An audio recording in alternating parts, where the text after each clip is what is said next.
I'm not sure if you come to the red brick building that you're going to be very comfortable.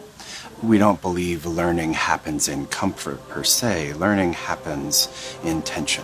Wherever our pain is, that's where our heart center will be also. And so if we can de-problematize our pain, then our pain will transform us. Things in life need to fall apart. And so rather than coming and amassing a bank of information, our transformational learning is about coming to be cracked open.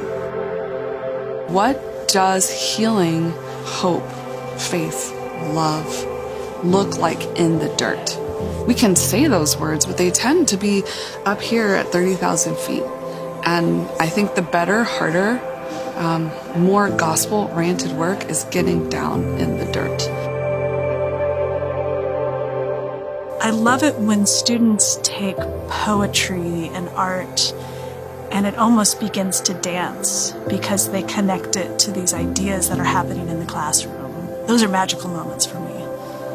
They don't want to learn about redemption. They want to know how healing actually happens. We're doing all of this through transforming relationships. It's more than just a mission statement. That's the place of imagination.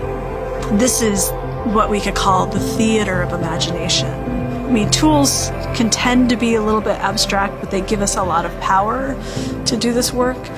But the theater of imagination becomes, why is this important?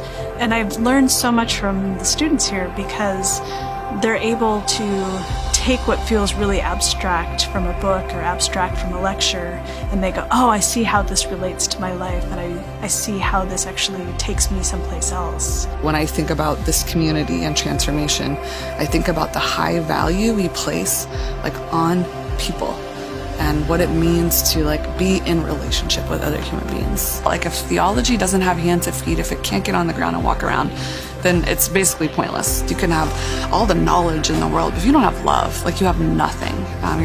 You're a clanging gong. Erik Erikson talked about how crisis is a natural part of development. So in other words, if we're not going through crisis, we're probably not developing. Well, our world is in crisis.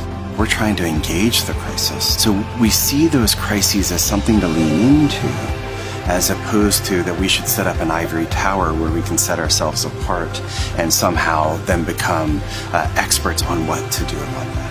Rather, if we live in that, we see that pain and that crisis as a guide, as a natural part of living, then maybe, just maybe, we become change agents, not because we're separate from the crisis, but because we're so deeply a part of it that we speak from that place.